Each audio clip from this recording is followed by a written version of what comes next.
Oi, gente! Onde que eu fui? Você foi pro vlog das amigas? Tem que postar esses Os erros. Mas hoje, gente, estamos aqui para a segunda temporada do Vida na Vida, graças a Deus.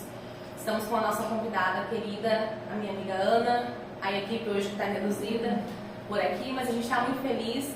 Hoje o tema é importante e difícil também de ser falado. A gente quase não vê as pessoas falando muito sobre isso, principalmente dentro do ambiente mais religioso. Graças a Deus tem se quebrado muitos tabus com relação ao tema de hoje, mas nós trouxemos a nossa amiga e irmã em Cristo para falar um pouco no primeiro vídeo sobre drogas. Eu não consigo falar esse nome mesmo. sério. Parece que eu tô brincando quando eu falo, mas enfim, é A gente vai falar sobre tóxicos hoje. E a gente trouxe a Aline, a gente congrega na mesma igreja.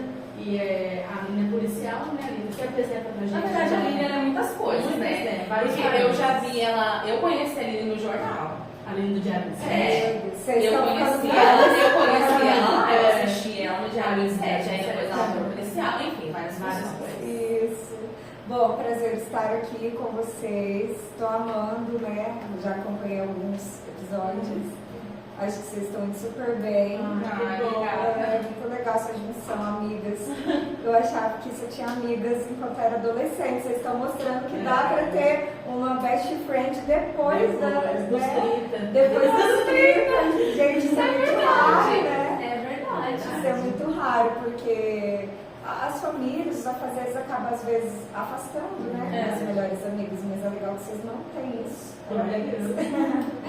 Então, eu sou a Aline, eu tenho 36 anos, recém-completada. Nossa! Muito Não, você tá maravilhosa com 36 anos. Nunca daria. Fiz 36 agora e assim, antes de ser policial, né? Antes eu fui jornalista, eu me formei na faculdade de jornalismo em 2010. E aí eu trabalhei em TV durante 5 anos, na TV local em Rolândia, apresentando um programa, Diário 27, e também um programa policial em Arapongas, que se chamava SOS Comunidade em Ação, no ano de 2010, 11 e 12. Numa época que realmente as pessoas ainda assistiam televisão, porque não existia o smartphone tão difundido igual é hoje, né? As pessoas não tinham, alguns só que tinham. Depois que começou todo mundo a ter e o Facebook e o Instagram tomou o espaço da televisão. E aí em 2013 eu resolvi então fazer o concurso da Polícia Militar. Eu estava desanimada da minha área de atuação e aí resolvi, né, falei, nunca tinha pensado em ser policial, nunca tinha cogitado. Não era aquela pergunta de criança, que você quer ser policial? Nunca. Nem passava. Jamais. Sabe o que é jamais? Eu nem era aquela criança que dava tchau pra viatura, nem nada disso. Mas jamais mesmo. E aí, com 25 anos, né, em 2013, eu estava bem desanimada, e aí apareceu o concurso, e daí veio aquela lampadinha assim, aquele estalo. E se eu fizer? E se eu fizer? E aí eu falei, vou fazer. Aí vou fazer, comecei a me dedicar, a estudar, e a parte física, que pra mim era bem difícil na época, e fiz e deu certo. Hoje não, anos atrás eu já entendi que era um propósito de Deus na minha vida, que a nossa vida, quando a gente entrega realmente para Deus, Ele faz umas reviravoltas meio doidas, né, que na hora talvez não façam muito sentido, mas que depois vai tudo se encaixar, né? Então hoje vejo que sim, era um propósito dele, não o meu, mas já era um sonho dele. E aí eu entrei em 2013 na corporação, já faz 11 anos, e em 2017 eu entrei no ProERD, né? Entrei na patrulha escolar e comecei a trabalhar especificamente com prevenção, que era algo que quando eu pensei em ser policial, eu não pensava na parte de repressão, né, que é a parte de prender mesmo, o popular, prender bandido. Eu pensava sim em trabalhar com antes, né, em falar com crianças para tentar evitar. E em 2017, mais uma vez, meu sonho se concretizou, porque você faz um concurso para entrar no ProERD. Não é assim, Não sabe? é escolher um policial para Não, é um voluntariado, mas é concurso, faz provas, faz testes. E aí eu tive a oportunidade, fiz, e já faz 7 anos que eu trabalho nos colégios e nas escolas em Arapongas. E então, assim, de lá para cá eu tenho adquirido bastante experiência de casos reais, de fatos que eu já atendi, já presenciei, e que passaram, assim, a ser fruto do meu estudo. Né? Eu comecei a tentar entender o porquê de tudo aquilo que estava acontecendo, o porquê das ocorrências, o porquê daquela situação, né? Eu comecei a realmente me chocar bastante com tudo que eu via. E até hoje, sabe, eu até comentei ontem com uma amiga policial, a gente não pode também perder essa capacidade de se chocar, a gente tem que continuar, porque senão vai parecer que normal. E a gente se choca, realmente, quase todos os dias acontece algo que, assim, choca, entristece, de certa forma me desespera, e a gente tem que achar forças, né, para continuar acreditando e fazendo a nossa parte. Então, assim, mais ou menos em geral é isso. E falando da minha vida pessoal, sou casada, né, com elas desde 2016. A gente tem 2 filhos, o Davi tem 9 anos e o Gael tem 6. 2 maravilhosos. E que são também um sonho, sempre quis ser mãe, desde criança queria muito ser mãe. Queria 3, mas não está sendo. Tem esse homem na igreja, você sabe, né? Não está perto de mim. A Aline, ela tem essas feições finas e delicadas, mas ela é uma mulher muito forte. Nós temos mesas de discipulado na igreja, né, que são só para nós como família. E na mesa dos pais, né, que uma das últimas que teve, ela compartilhou algumas situações de casos reais ali, né, para nossa edificação, para nossa atenção também. E desde ali eu queria que Deus desse uma oportunidade para poder conversar com ela pessoalmente, né, porque é igual ela falou, a gente não pode se acostumar, mas também para lidar com essas coisas, Deus precisa de pessoas que tenham coragem, né, coragem de estar lá, porque se você não tiver coragem, quem que vai para essas pessoas, né? Quem vai ser a voz? Quem que vai denunciar? Então o Senhor precisa de pessoas que tenham coragem para ser voz dos inocentes, né? E aí você tem que ter muito estômago, porque é cada situação, pelo menos algumas que ela compartilhou e outras também pela vida do corpo ali da igreja também, né? Que a gente acaba lidando com muitas famílias que chegam na igreja. E assim, gente, o ser humano ele é cruel. É triste lidar com as mazelas do mundo, com as mazelas do ser humano, mas elas são reais. E o mais maravilhoso é que existe segunda chance. Isso é muito maravilhoso, né? Eu venho de um lar totalmente desestruturado e Deus me deu uma segunda chance. O Jean vem de um lar totalmente desestruturado e o Senhor deu para ele segunda chance. Então, assim, não importa como você esteja, não importa, assim, alguma situação das quais a gente vai falar, os seus filhos se encaixem, se tem alguém que pode dar segundas chances para o ser humano, é o Senhor. E Ele é generoso em perdoar, Ele é generoso em restaurar e mudar a sorte. Mas é isso, amiga. Quer fazer a primeira pergunta? Quero sim. Amelie, então, sobre o ProErd, né? Eu fiz o ProErd, você fez o ProErd? Eu fiz, eu amava, eu sou professor policial prudente. Eu não lembro. Deve ser, foi Rolante? Foi Então, Rolante Fernando. Eu acho que só teve ele. E tanto fiz que eu fui a oradora da turma na época. Eu tenho até uma foto guardada, podia ter trazido. Olha, eu brinco, mas gente, o ProErd gerou coisas tão profundas em mim, que igual eu falei, infelizmente eu venho de um lar muito desestruturado. Mas eu nunca tive o menor interesse por drogas. Nunca. Apesar de viver ali no meio de pessoas que usavam, estavam totalmente ali entregues naquele mundo, mas nunca foi algo que me chamou a atenção, nunca. Eu tinha muito medo das consequências por conta do ProErd. Então, assim, o professor Prudência ele mostrava muito o que aquele primeiro passo levava no final. Então, de primeiro começo, era uma bebida, era um cigarro, mas o final era sempre alguém muito afundado, longe da família, na rua. E eu tinha 10 anos quando eu fiz. 9, 10. Tinha isso. Então, assim, aquilo ali veio como uma verdade muito grande no meu coração. E eu tinha a realidade de ver pessoas verdadeiramente afundadas na droga. Pra Deus me livre. Gente, Deus me livre. Numa é. roda, assim, hoje todo mundo usava, eu passava pro outro, É. mas eu não usava. Porque deixou, não deu certo, né? Mas assim, deixou marcas profundas na minha realidade. De uma guria de família totalmente desestruturada que teve a primeira vez que eu ouvi sobre drogas foi no ProErd. Eu não ouvi no mundo, não ouvi de uma forma errada, não, por mais que as pessoas que estavam perto de mim faziam, na minha época era muito vergonhoso usar droga. Era mais velado, né? Era muito, assim, Era- quem fazia era muito escondido, Sim, você não sabia de quem estava E eu já fazendo. do outro lado da balança, eu vim com meu pai religioso, né? Uma família religiosa. E eu tinha medo, porque eu não lembro, provavelmente era a mesma pessoa, né? E eu lembro da mão, sabe? Ele falava assim, se alguém te oferecer, fala Não! E eu falava assim, eu não posso fazer isso. E ele falava sobre que podiam adulterar minha bebida, alguma coisa. Eu tinha Gente, muito vocês medo. lembram as vezes que ele Eu falava? lembro disso. das imagens, assim, sabe, das pessoas bem As mal. pessoas, assim, com mostrava aparência. imagens. Mostrava imagens. Imagem. Eu acho que era num livro, num Era uma folheto, apostila, uma apostila.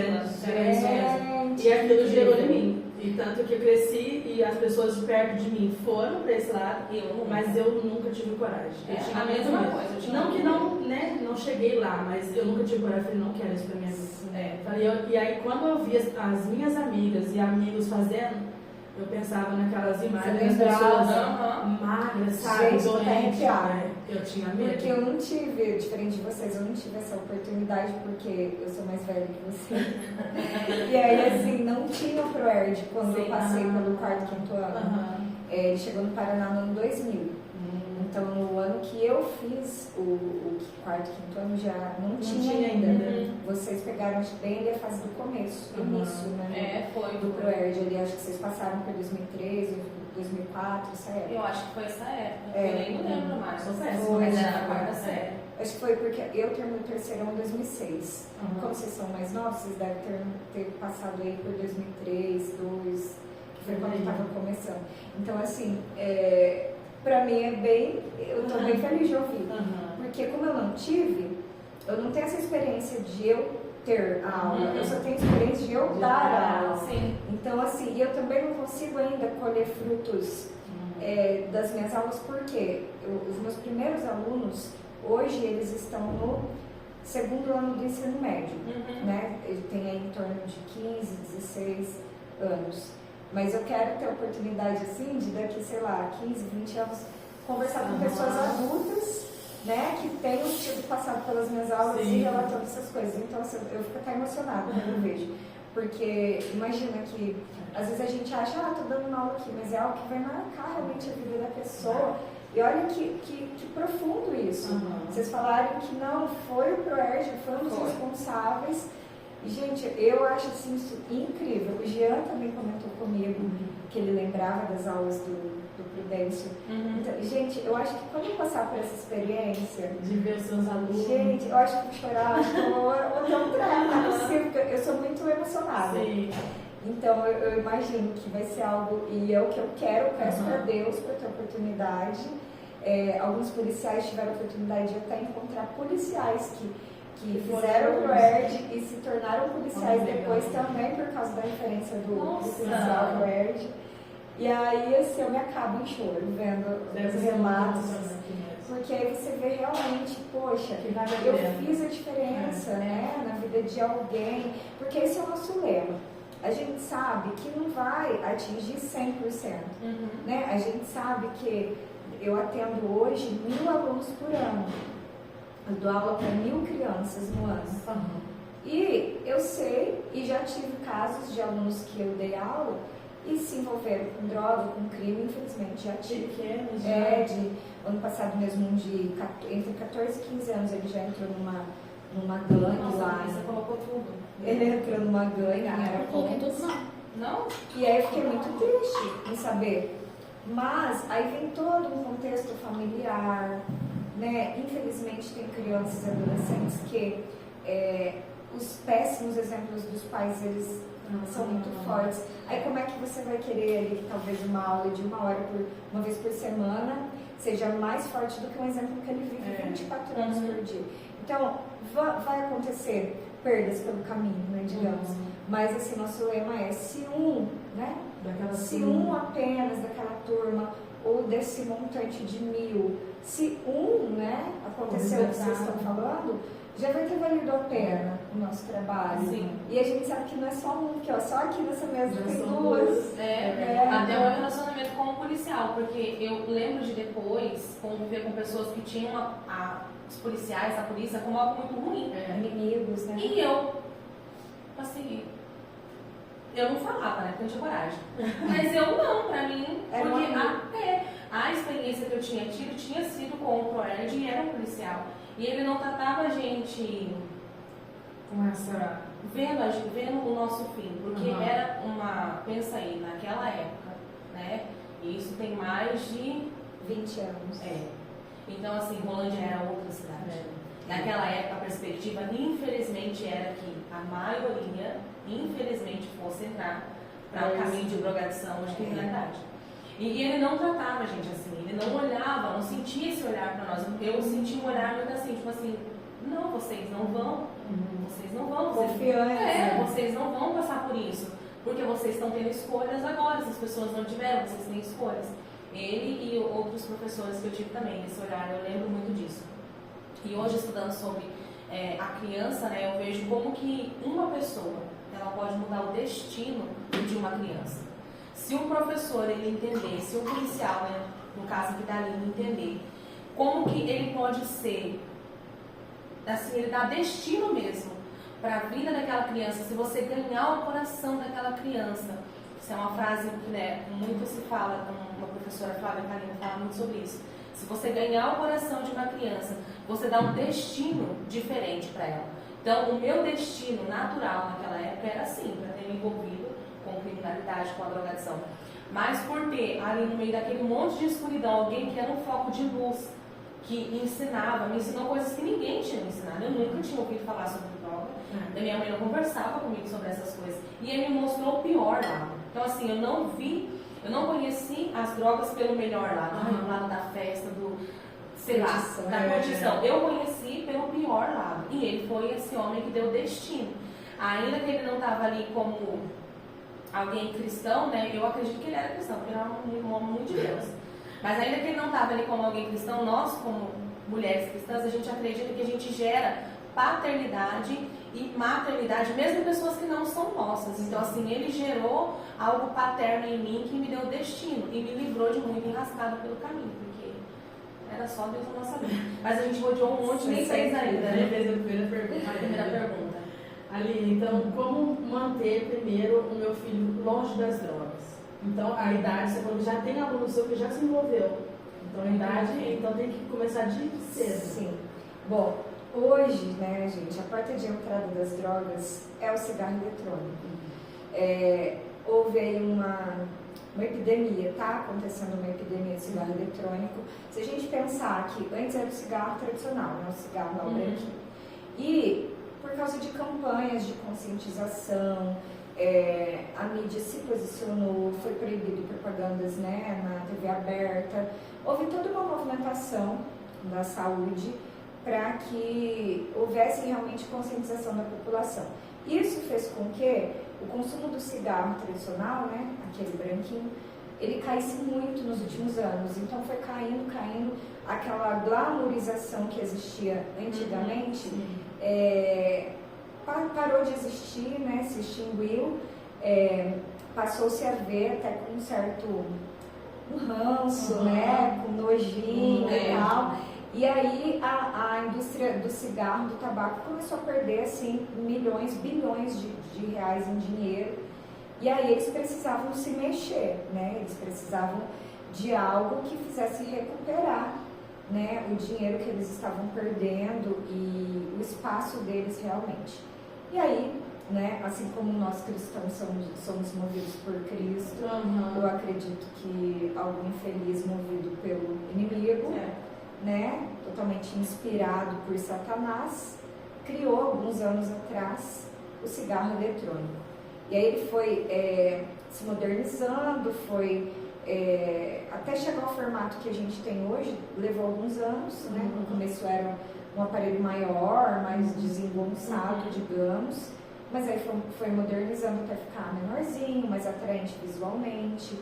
E hoje a indústria do tabaco, que é a indústria do cigarro eletrônico, está infelizmente recuperando aquele prestígio e todo aquele público que tinha antigamente com o cigarro convencional. E, embora eles não falem isso abertamente, porque é óbvio que as coisas do maligno são as escondidas, né, não é nada claras, o principal foco deles são as crianças e os adolescentes, né? Para a mídia eles falam que não, que lançaram para que fosse o público adulto, até para pessoas pararem de fumar como uma alternativa para parar de fumar, mas é uma grande mentira. A gente sabe que Satanás ele se alimenta da mentira, né?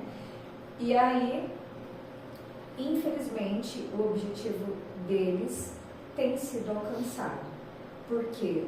Eu elencaria aqui algumas coisas que, principalmente a negligência familiar, né, que fez com que a indústria do tabaco, através do cigarro eletrônico, conquistasse hoje em dia altos índices entre jovens e adolescentes, e a gente vê o reflexo disso dentro dos colégios, né? Esse ano, sim, a gente tem trabalhado demais fazendo apreensão de cigarro eletrônico no colégio. Hoje, eu diria para vocês que é uma das nossas principais ocorrências no nosso dia a dia é o cigarro eletrônico. Assim, eu não vou saber agora falar de cabeça dados, mas eu estudo muito dados científicos, pesquisas, e assim, os índices gráficos é aquela crescente, sabe? E eu li outro dia uma pesquisa que falava lá de 3 ou 4 jovens entre tal idade, lá acho que no máximo 18 anos, já tinham experimentado cigarro eletrônico. Então são números altíssimos, né? Se você pensar que cada 10, 4 já experimentaram, né? Quase chegando aí na metade. Nossa. Dos que experimentaram, quantos que estão viciados, quantos que estão realmente fumando, né? Então, hoje nos colégios. E quando eu falo colégio, um dado até alarmante é que nas escolas também a gente tem apreendido. E aí, quando eu falo em escola, são crianças de no máximo 10, 11 anos. E as crianças têm levado para a escola e os adolescentes levado para o colégio. E é muita falta de informação da população, muita falta de conscientização. Por quê? Parece que ele é menos prejudicial do que o cigarro convencional. Ele é mais aceito, porque o cheiro não é aquele odor que existia antigamente no cigarro convencional. Ele é um cheiro até que agradável. Ele é fácil de você manusear, você guarda ele ali, né, carrega. Tem os modelos recarregáveis que você coloca a bateria, tem os modelos descartáveis que fuma lá um tanto de vezes e descarta, né? Tem esses dois modelos. E aí, os pais, muitos deles, olharam assim, não tem problema, sabe, assim, não olharam para o cigarro eletrônico com a mesma visão que olhariam para o cigarro convencional. Acharam que não teria tanto problema, vendo aquilo até como uma certa brincadeira. E também porque muitos pais também utilizam. Então aí entra naquela questão, como é que eu vou falar se eu não dou o exemplo, né? E aí a maioria dos adolescentes que a gente aborda, quando a gente fala, quando a gente questiona, eles falam, minha mãe e meu pai deixam eu fumar. Minha mãe que me deu, minha mãe deixa. Então eles falam até assim, quem é você, né, nas entrelinhas, quem é você para falar que eu não posso, se a minha mãe, que é a autoridade sobre mim, que é a minha responsável, falou que eu posso, eu sou menor de idade, ou seja, se ela deu, eu posso. E isso é como se for, eles dizem isso sem dizer, né? E aí eu vou e oriento. Por quê? Aqui entra daí a parte da conscientização. Se o pai ou a mãe acha normal, acha tudo bem, acha ok usar o cigarro eletrônico antes dos 18 anos e falam, não, aqui em casa eu deixo, ou muitos pais falam para mim assim, eu não consigo contê-lo, né? Porque hoje em dia a gente tem visto também uma geração de pais que os filhos é que mandam dentro de casa. E o pai e a mãe não conseguem conter, não conseguem proibir, não conseguem administrar, não tem autoridade, né? E aí eu preciso esclarecer, eu mostro para eles a lei, artigo 243, Estatuto da Criança e do Adolescente, diz que um maior, né, um responsável pela criança, não pode, em hipótese alguma, fornecer, entregar, vender, emprestar, dar, de qualquer forma, substância química que possa causar dependência. E dentro desse artigo lei, está o cigarro eletrônico. E, ou seja, não tem essa, minha mãe deixou, porque a lei proíbe. É um crime. É um crime. Então é isso que as pessoas precisam entender. É crime previsto em lei e tem pena de 2 a 4 anos de prisão. Nossa. Então, as pessoas estão achando que podem Porque deixar. elas acham que se respaldam, elas estão eu deixo, mas não pode. Não pode. É isso que eu acho que está faltando. Está faltando também vergonha na cara, né? Isso é fato. Sim. Mas está faltando também a informação que existe uma lei que fala sobre isso. Então, você não tem essa competência de falar, na minha casa eu deixo. Porque a lei está dizendo que não, você não pode deixar. E aí é até interessante que quando eu falo com os adolescentes sobre,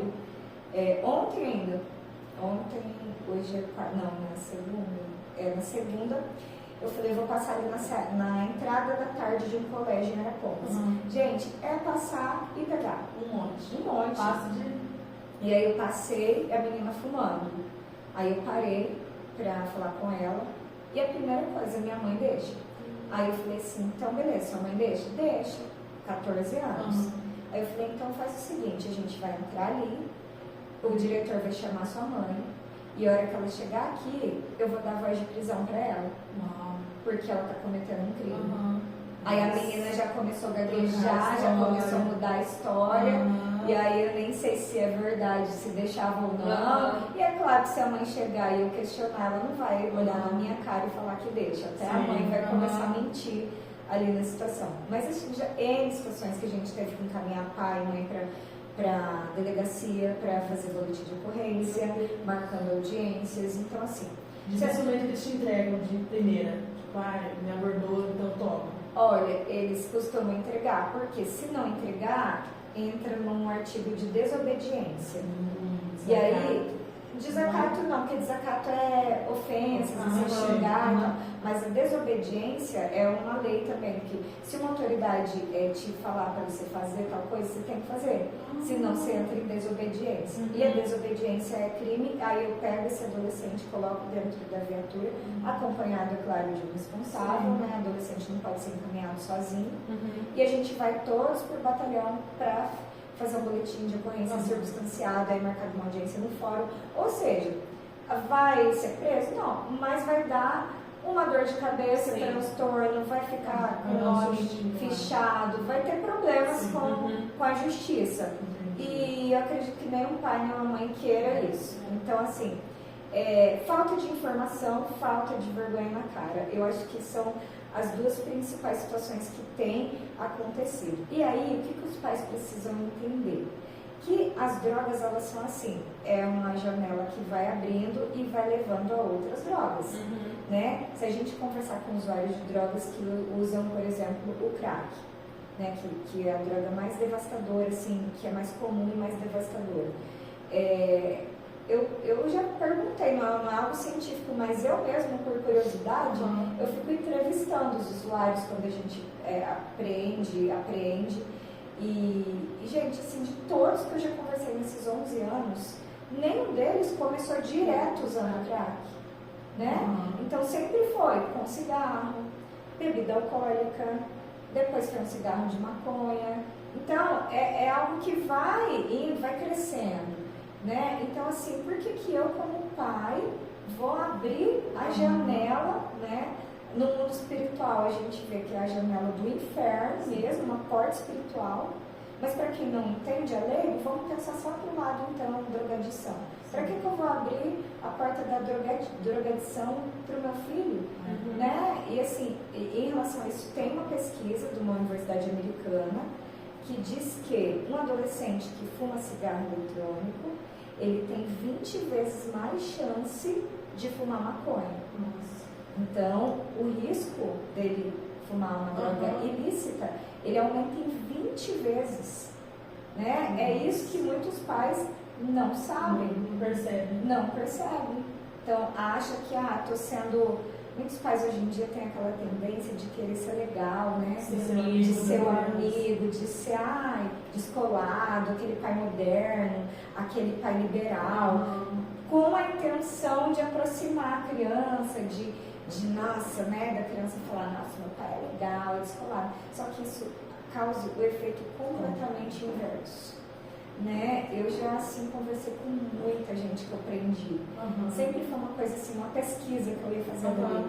E muitos falam que a negligência familiar, a falta do não, a falta de regras claras e bem estabelecidas é que levou eles para a droga e para o crime. Né? Então assim, é meio que 99%. Esse quadro.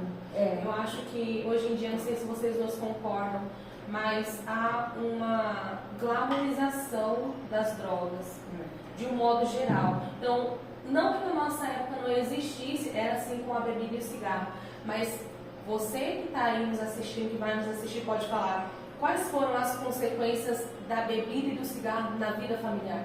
Quem que não teve, da nossa geração, um tio, um pai, uma mãe, um vô realmente dependente químico alcoólico? Né, do cigarro, aquela pessoa que viveu uma vida de escravidão daquilo. Famílias destruídas. Famílias destruídas. A minha família era uma família destruída. Não tinha, entre aspas, droga, maconha, crack, cocaína. Não tinha, mas, gente, a bebida destruiu a minha família. Destruiu. Cristo nos deu uma nova chance. Então, assim, eu acho que do mesmo jeito que a gente viveu antes, uma glamorização da bebida, as pessoas chiques bebem uísque, eles fumam cigarros, os intelectuais fumam cigarro. Hoje a gente tem uma glamorização da maconha. Sim. Então assim, não, mas a maconha é algo natural, é melhor a maconha do que o cigarro, porque, né, para quem usa, se você convive, eles falam isso, né, é melhor a maconha do que o cigarro faz mais mal que a maconha. E aí parece que, como sempre, os atacados, eles são as crianças e os jovens, eles vão se perdendo nesse mundo de informação e a nossa intenção, ainda que pareça ser enxugar gelo, é aquilo que a Aline falou no começo. Se uma pessoa assistir esse vídeo e uma pessoa tomar consciência da sua casa, falar assim, tá bom, eu não sou a Aline, eu não sou policial, eu não posso influenciar um monte de pessoas, mas eu vou tentar aqui no meu pequeno reino fazer diferença na vida da minha família, eu vou ser firme com os meus filhos, vou educar, vou prevenir, antes de chegar lá nos 15, nos 16 anos, porque daí a criança já vai ganhando, já vai deixando de ser criança, já vai se tornando um adulto, né? Você vai perdendo o controle que você tem. Mas trabalhar nessa prevenção, não fazer disso um tabu, né? Igual eu falei, eu nunca ouvi sobre essas coisas em casa. Graças a Deus que eu tive o ProErd. Mas e se não tivesse? Né? Como que eu ia descobrir esse mundo? Eu ia descobrir através dos meus amigos, e para eles era ótimo. Então eu fui ver as consequências tardias. Hoje, se eu comparar a vida dos meus amigos que usavam drogas com a minha, infelizmente eles estão numa situação... Muitos morreram, a maioria infelizmente morreu. Meus também. E os que estão, eles estão presos, sabe? Assim, então, eles ficam trocando de droga em droga, da farinha para a maconha, da maconha para a bebida, da bebida para o cigarro. Eles nunca estão verdadeiramente livres, sabe? Assim, podendo tomar escolhas com as suas faculdades mentais 100% consciência. Porque eu acho que uma das grandes mentiras com relação a esse cigarro é que ele não faz tanto mal, mas ele faz muito mal. Sim, mas a base convencional. A gente costuma dizer que sim, porque a base dele é nicotina. Nicotina é a substância presente no cigarro convencional que vicia, né? É uma substância cancerígena. Então, a maioria, 99% dos cigarros eletrônicos tem nicotina. E até os que dizem não ter, já foram feitas pesquisas e foi encontrada nicotina. E além de ter sido encontrada nicotina, é encontrado até outras substâncias, como, por exemplo, veneno de rato. Já houveram pesquisas. Por quê? Como não é um produto regulamentado no Brasil, ele tem uma fabricação clandestina. E nessa fabricação é feito assim, de qualquer jeito, não tem um parâmetro, não tem um órgão fiscalizador. Então a pessoa que está fabricando coloca o que quiser ali dentro. Inclusive, até puxando o gancho, que lá em Arapongas a gente tem uns modelos dentro do batalhão, dentro da companhia, que está em circulação fortemente nas nossas cidades do cigarro eletrônico com maconha, com canabidiol. E você, aparentemente, você olhando, você não percebe. Quem é leigo não percebe. Então, é uma forma ainda de eles fumarem maconha sem que a gente perceba. Olha o nível, né, que a gente... Uma criança até tão inocente que não sabe. Acha que é só o cigarro e acha que... Pode ser. E eu sempre tem o mais malvado, mas sempre tem aqueles que é a maioria, que é os influenciados. E aí tem com maconha. E assim, esse negócio de falar que não faz mal é igual maconha. Tem a galera que usa e defende e fala assim, é a maravilha, né? A coisa mais maravilhosa. O cigarro eletrônico, a mesma coisa. Se conversar, vai ter gente que vai falar que é maravilhoso. Né? E do jeito que a Angélica falou, existe a glamorização através da mídia, influenciadores né, digitais. A gente vê não só a glamorização da droga, mas a bandidolatria também hoje em dia na nossa sociedade, na nossa geração. Os adolescentes, as crianças, sim, estão admirando bandidos. Isso, assim, é extremamente preocupante e desesperador. Né? Porque antigamente, na nossa época, a gente tinha repulsa, a gente tinha medo, a gente queria distância de bandido. Hoje em dia é legal você ser ou parecer, ou você pelo menos ter um estereótipo que leve a crer que você é bandido. Né? Tanto que tem até aquele meme que o povo fala, tem gente que fabrica tornozeleira eletrônica fake para pôr no pé e sair por aí, porque vai fazer sucesso, vai né, pegar as menininhas e tal. Então, assim, isso é muito triste. A nossa sociedade, a cultura ela foi bombardeada de uns anos para cá, da nossa geração para cá, e nós, enquanto cristãos, a gente não percebeu, a gente não se posicionou, né? O mal ele tomou conta, e hoje em dia está tudo muito escancarado, está muito assim, explícito, tudo na nossa cara.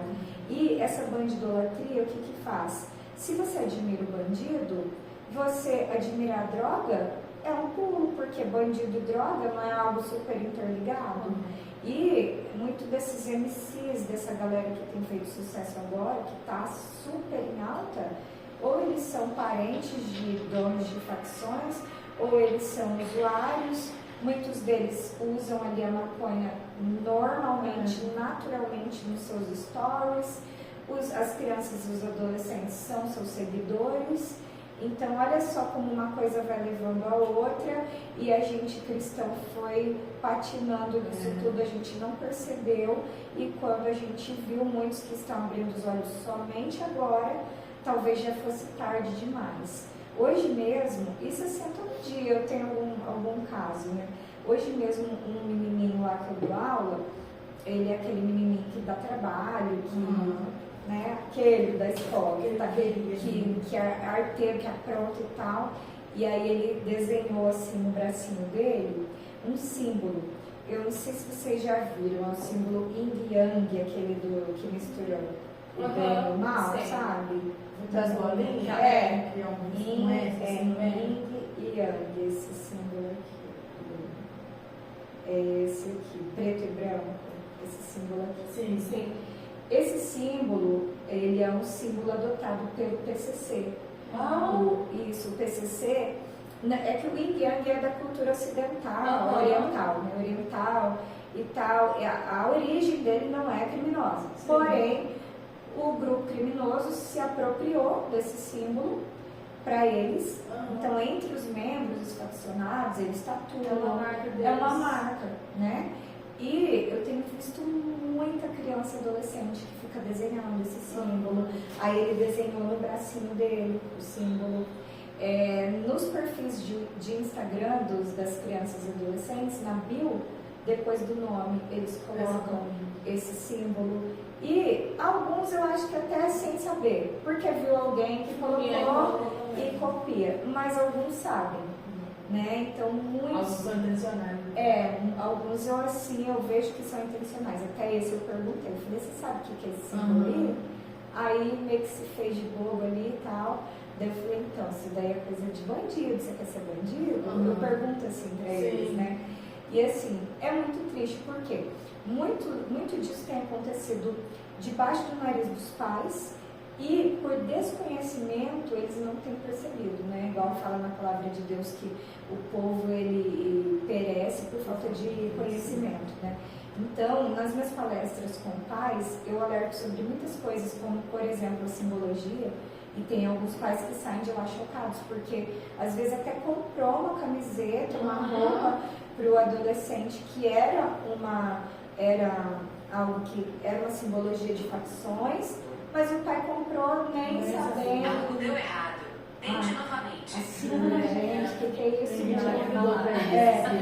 E aí, muitos compram, financiam, patrocinam aquela vestimenta sem saber. Outro dia também um menino fez não sei se vocês já viram, é porque pra gente que está mais envolvido nessa parte, uma tatuagem que eles usam também, uma frase, é o ha ha ha ha ha ha. É H, sabe? Vários H, assim, uns embaixo e um em cima, ha ha ha ha. Isso aí é referência ao Coringa, aquele palhaço. Só que o Coringa, no mundo criminal, ele é bastante adotado também. Né? Aquele Coringa do Batman. Sim. E aí a maioria dos bandidos tatua, usa esse símbolo de ha ha ha. Tem aquela outra frase, ri agora, chora depois, uma coisa assim, ri agora, chora depois, é uma frase bastante usada por criminosos. Aquele tio Patinhas, os sobrinhos lá, os patinhos, é também algo muito característico, então eles usam camisetas, né, com aquele trio, e é tudo referência ao crime. Então dentro do crime, cada coisa tem o seu significado. Isso, esses 3 irmãos, os patinhas lá, é para ladrões, para assaltantes, sabe? Então cada coisa tem sua simbologia. E quando eu vejo uma criança vestida com a roupa, aí eu penso, gente, o pai e a mãe às vezes não tem nem ideia. Porque uma criança, não foi ela que comprou, foram os pais. Foram os pais. Às vezes a criança sabe, mas induz o pai e a mãe a comprar. O pai e a mãe, por desconhecimento, vai lá e compra e está vestindo o seu filho como um mini faccionado, sem ter a mínima ideia. E aí o que hoje é apenas uma roupa ou apenas um desenho, uma simbologia, amanhã pode se tornar a realidade dessa criança.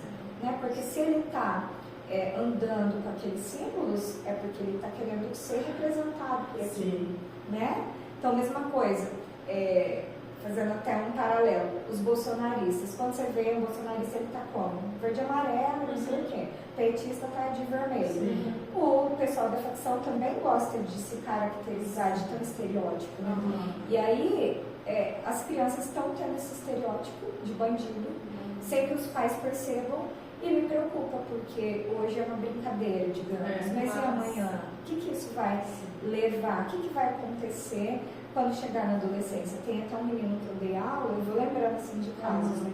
Que tudo quanto é coisa, no caderno dele era desenhado essas coisas e tal, e mexendo com cigarro eletrônico 10 anos, já tinha fumado, e enfim, N problemas com ele. E aí eu fui vendo aquilo e na hora eu pensei, vou chamar os pais para conversar. Mas nem todo pai recebe bem uma conversa, né? Às vezes já vem armado com pedras nas mãos. Então, às vezes eu não chamo, às vezes eu chamo, eu avalio muitas situações. Já teve algumas mães que eu tive que acionar através do conselho tutelar, já fiz muito boletim de ocorrência de negligência. E aí, essa mãe em específico eu não chamei. Eu vi o menino desenhando todas essas coisas, mas eu não chamei. Eu estava até achando que os pais eram bandidos também, pelo jeito, pelas coisas que o menino falava. Quando foi esse ano, eu postei uma foto com os meninos da Rotan, eu e eles, no meu Instagram. Esse menino foi e comentou assim, bando de verme, e um palavrão, bando de verme e um palavrão. E publicamente, um menino de 11 anos. Aí eu peguei, apaguei o comentário dele, chamei ele no privado e falei, menino, você tá ficando doido? Você vai na foto da polícia e xinga desse jeito? Aí ele, vem trombar com a gente aqui no não sei aonde, lá falando do lugar lá na favela, que eu vou dar rajada em vocês e não sei o que. 11 anos. Falando pra mim que ia dar rajada na gente. E aí eu fiquei assim, desesperada. Falei, meu Deus. Ou seja, o desenho que ele fazia o ano passado, as coisinhas, esse ano já se tornou uma atitude mais efusiva. Ele já foi pro ataque, digamos, né, verbalmente. Então olha como é uma escalada, né? E aí eu peguei e vi que ele estava até meio transtornado ali nas mensagens, falei, não vou nem continuar conversando com esse menino. E acionei o pai e a mãe no conselho tutelar. Quando eles chegaram lá, para minha surpresa, eram 2 pessoas normais. Porque eu estava esperando chegar lá e vir 2 bandidos. Com tornozeleira e não sei o quê. E aí chegou com um uniforme de firma, né? Os 2 pessoas aparentemente normais. E a gente começou com... E eles nem sabiam por que estavam lá. Eu chamei, fiz a convocação mesmo, falei o que era. Eles, é claro, imaginaram que era alguma coisa relacionada ao menino. E aí eu comecei a questionar primeiro. Eu disse, olha, numa boa, vocês usam drogas, vocês bebem, vocês fumam, como que é a relação de vocês com drogas, né? Listas e listas. Eles foram falando, não, a gente não bebe, a gente não fuma, enfim. Aí agora eu quero falar sobre o filho de vocês. Vocês sabiam que ele, desde o ano passado, ele posta coisas nas redes sociais com referência a grupos criminosos, que ele desenha e tal. E eles não sabiam de absolutamente nada. Né? Então, assim, você vê como é que os pais estão, assim, rendidos. Né? Rendidos diante da situação. E aí começaram a chorar, minha mãe chorou bastante. Aí eu mostrei o print das mensagens para ela. E ela, assim, não imaginava. Ela até começou a acreditar que era um fake se passando por ele. Sabe aquela negação de início, de não querer acreditar? Mas deve ser um fake. Daí a gente deu ali uma pressionada nele, ele assumiu. Né? Não, fui eu mesmo. E aí ela ficou até sem argumentação. E aí, assim, a gente conversando, eu dei bastante conselho para ela, a gente fez o registro da ocorrência, né? Até porque ele tinha praticado um ato infracional, né? Que é xingar, desacatou a polícia, ameaçou a polícia. E aí eu falei para ela, olha, você está numa situação que ele ainda é uma criança, mas ele está entrando na adolescência. Se você não tomar atitudes, assim, muito firmes agora, você vai perder o seu filho, né? Porque o caminho que ele está demonstrando que ele está entrando, você vai buscar ele ou numa delegacia ou no carro do IML. Né? Porque a gente tem que ver que vai aumentando. E aí dei bastante conselho, falei para ela uma das coisas, né, que eu tenho batido muito em cima, eu tenho estudado muito sobre esse tema, redes sociais, né, criança, adolescente não tem que ter rede social, porque é lá na rede social que ele é alimentado de tudo que não presta, é ali que ele aprende tudo ali do mundo criminal e etc, é ali que ele fica postando um monte de coisa que não presta, é ali que ele forma comunidades com outros que também estão com o mesmo pensamento dele, vai se juntando, vai fortificando. E aí falei para ela, tira as redes sociais dele, ele não precisa, até porque ele tem demonstrado que ele não tem como ele não tem maturidade, olha o que ele tem feito da rede social dele. E aí ela se comprometeu, né, a tirar e tal, mas infelizmente não passou assim nem um mês, eu já vi ele postando coisas de novo. Então assim, é muito triste, a gente está diante de uma geração de pais muito fracos. E é a nossa geração. E aí eu penso assim, como que a gente é uma geração tão ruim de pais? A gente é a pior geração de pais da história. Né? Porque o reflexo tem vindo agora com os adolescentes. E os adolescentes são os nossos filhos. De nós que temos 30, dos 30 a 40. E aí, uma coisa que eu tenho lido e que tem justificado isso é o seguinte: a gente vem de pais que foram muito rígidos e nos deram assim pouco afeto. Eles deram muitas regras e pouco afeto. E aí a gente quis transformar isso. A gente quis dar muito afeto e poucas regras. Ou muito afeto e regra, só que daí a nossa regra, ela cai por terra no primeiro drama ou na primeira chantagem. A gente não consegue manter as regras. E aí, essa chantagem emocional que tem gerado agora é que onde os pais têm perdido e os filhos têm se tornado os imperadores dentro das casas. A gente costuma dizer, né, eu e meus amigos da polícia, não pode mexer com o imperador e com a imperatriz. Mexeu com o imperador e com a imperatriz, o pai vai lá na escola e faz o maior barraco. Porque a nossa geração, a gente não quer deixar os nossos filhos resolverem os próprios problemas deles. A gente quer ir lá na escola e interferir em coisas que eles mesmos são capazes de resolver. Sim. Problemas de relacionamento, por exemplo. Nós queremos ir lá interferir. Mas se a gente interfere, a gente acaba diminuindo a capacidade deles na resolução de problemas. E a gente vai estar o tempo todo do lado deles para ficar resolvendo problema para eles? E na fase adulta, quando ele tiver que resolver os seus próprios problemas, como é que vai ser? Se sempre nós tomamos a frente e fomos lá para resolver. Então a gente está criando uma geração fraca mentalmente, uma geração doente mentalmente, uma geração bombardeada de conteúdos inadequados nas redes sociais dia após dia e comprovadamente a geração que tem o QI mais baixo do que a dos pais. Isso assim, precisa de mais do que isso?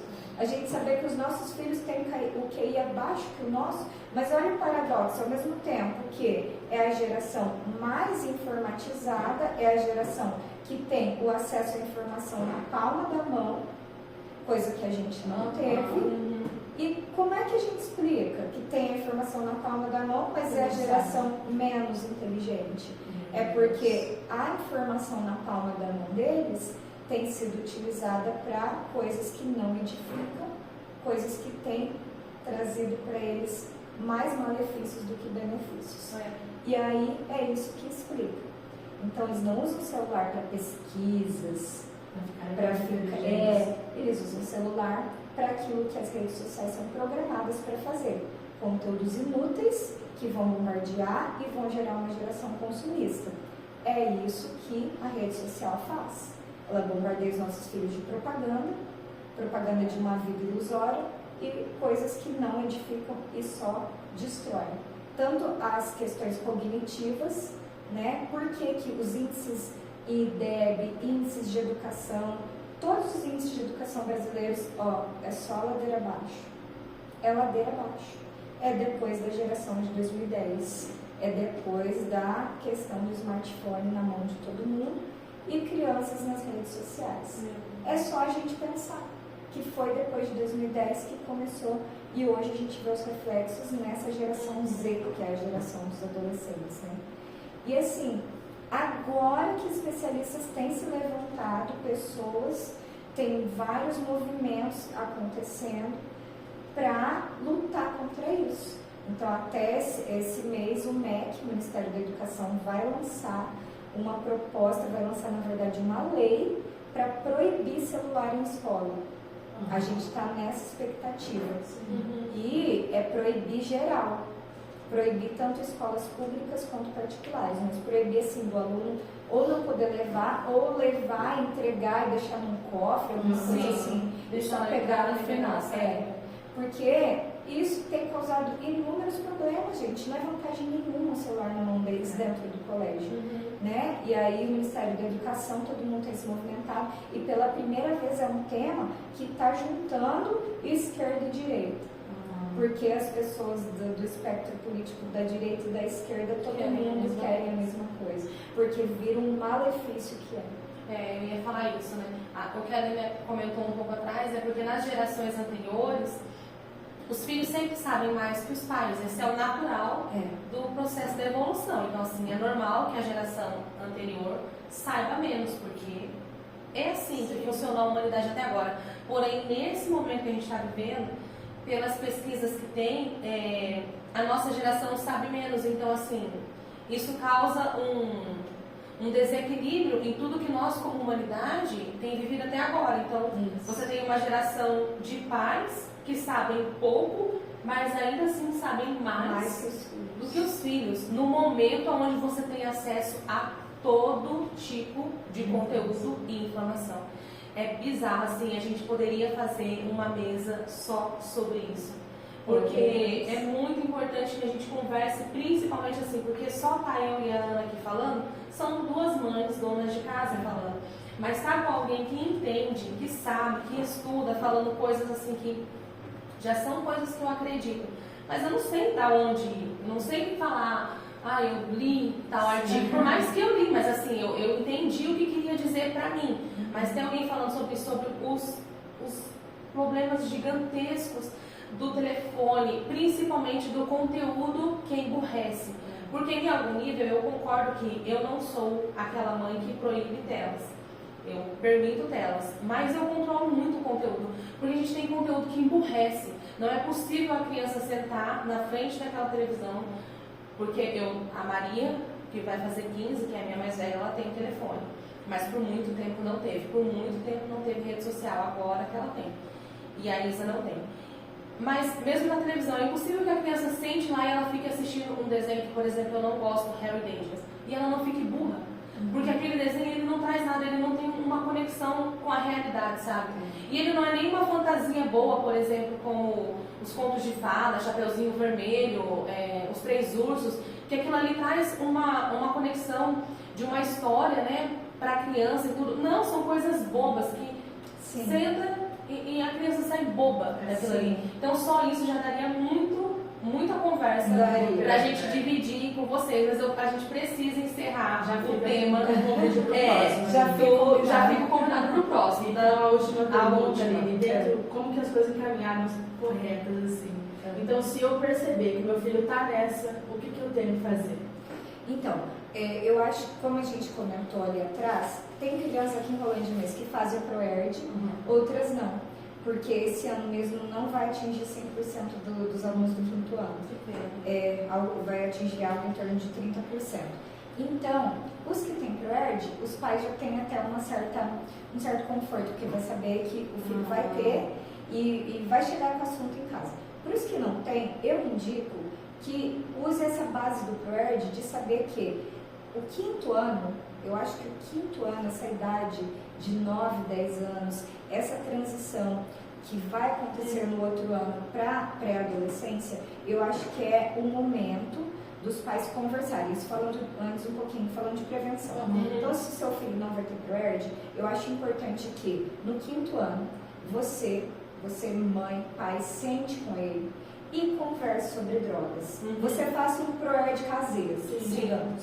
Então você vai explicar o que é, você vai mostrar as consequências, os efeitos, os fatos envolvendo as drogas. Você vai falar para ele que o poder de decisão sempre será dele. Você vai deixar claro para ele que tem adolescentes que já usam. Você vai falar que ele pode ser ofertado a ele. Então você vai dar luz a esse assunto. Para quê? Para que ele saiba primeiro por você do que numa conversa lá na escola, enfim. Né? Então acho que é uma idade boa para você sentar e ter essa conversa e você desenvolver. Você pode até procurar na internet algum material de apoio, se você quiser, mostrar alguns vídeos, procurar no YouTube, fazer meio que um ProErd caseiro mesmo, né? Isso assim, para prevenção. Agora tô lá com meu filho e ele já começou a utilizar. Para você perceber, você tem que ser muito atento, porque tem pais que quando vão perceber já faz anos que o filho usa. Eu conheço vários casos que o filho já usava, sei lá, 3, 4, 5 anos, quando o pai foi perceber, né? Então, assim, eu acho que o principal é manter uma relação de diálogo aberto, sim, né, dentro de casa, mas não com aquela ideia de, meu amiguinho. Isso eu acho completamente equivocado e prejudicial, né? O pai, o pai e a mãe tem que ter o papel, a posição de autoridade. Nunca no mesmo nível, né? Sempre acima, mas manter um diálogo aberto, sim, está sempre conversando, perguntando sobre situações que acontecem no colégio, porque infelizmente o primeiro contato da maioria das pessoas é no colégio, né? É ali que ele vai ver, que ele vai saber, que ele vai ser ofertado. Então, aí tá, fiquei sabendo que ele está usando. Gente, é o diálogo, né? Não vai adiantar bater, não vai adiantar atitudes autoritárias, que eu digo, né? Muitos pais perdem a autoridade e partem para autoritarismo. O autoritarismo não resolve nada. Então, assim, diálogo, procurar formas de tratamento, evitar certos lugares, amizades. Por exemplo, uma mãe me procurou agora há pouco tempo para falar que na saída de um determinado colégio aqui de Rolândia, ela descobriu que a menina estava usando drogas, porque tinha um tempo entre ela sair e a van, o ônibus chegar. E nesse tempo, nesse intervalo ali de meia hora, 40 minutos, era o momento que ela usava drogas. Daí ela veio me perguntar assim, o que eu faço? E assim, pra mim estava tão óbvio. Uai, tira dessa escola, vai lá e busca 6 horas. Não, se o problema é esse tempo, tira o tempo, né? Então, assim, você vai ter que tomar, às vezes, a atitude. Ah, mas ela vai sofrer. Ah, Deus já está dando que naquela escola. Sabe assim? Aí, mais uma vez, é a geração de pai Nutella, né? Que, não, isso aqui. Não, você é autoridade e como autoridade você vai chegar e vai comunicar. A partir de hoje, você não vai nessa escola, vou te transferir, enfim, você tem que tomar atitude antes que seja tarde. Depois eu até nem conversei mais com essa mãe para ver se realmente ela fez alguma coisa. Mas vai ficar esperando mais o quê? Né? Já estava usando. É o que você falou daquele outro caso, que você precisou acionar a família, né? A família não sabia. Você disse, ou você toma uma atitude, agora, ou a polícia vai ter que. Depois ele vai virar essa pessoa que vai precisar da intervenção da polícia. Sim. Então né? Ou você cuida, ou a polícia vai cuidar, ou lá fora, na zona do carro. Né? O mais eficaz, gente, é a prevenção. É a prevenção. É a prevenção. Porque depois que começou a usar, a gente sabe que desenvolve o vício, né? O vício é algo espiritual e fisiológico. Então tem essas duas situações e aí vai ter que ir, né? Outra época eu visitei o Servim, porque meu primo ficou no Servim, e ali eu vi que tinham adolescentes também, né? Então é muito triste, né? Chegar nessa situação. Então, o caminho é o diálogo, é a orientação, é a prevenção, né? Através, sim, de esclarecimentos dentro de casa. Eu acho que é o mais eficaz. Ai, gente, que tema. Profundo. Daria para conversar muito mais, mas a gente precisa encerrar. E obrigada por ter assistido até aqui. Eu desejo que o Senhor traga entendimento e sabedoria para que, se você está com o seu filho numa situação assim, eu sei que não é fácil, procure ajuda, né? Eu acredito que nós, como igreja, não digo nós, nossa igreja local, mas o povo de Deus na terra, ele está para ajudar. Então, assim, procure pessoas de confiança, né? Dentro da cidade também algum órgão que você confie para pedir ajuda. Não é fácil, mas a verdade é que depois de toda essa situação, você vai voltar para casa com o seu filho. Então, as atitudes precisam ser suas, a responsabilidade é sua com o seu filho. Mas nós entendemos que não é fácil. A nossa oração é para que você consiga vencer, em nome de Jesus. E é isso, gente. Até o próximo café. Tchau. Tchau.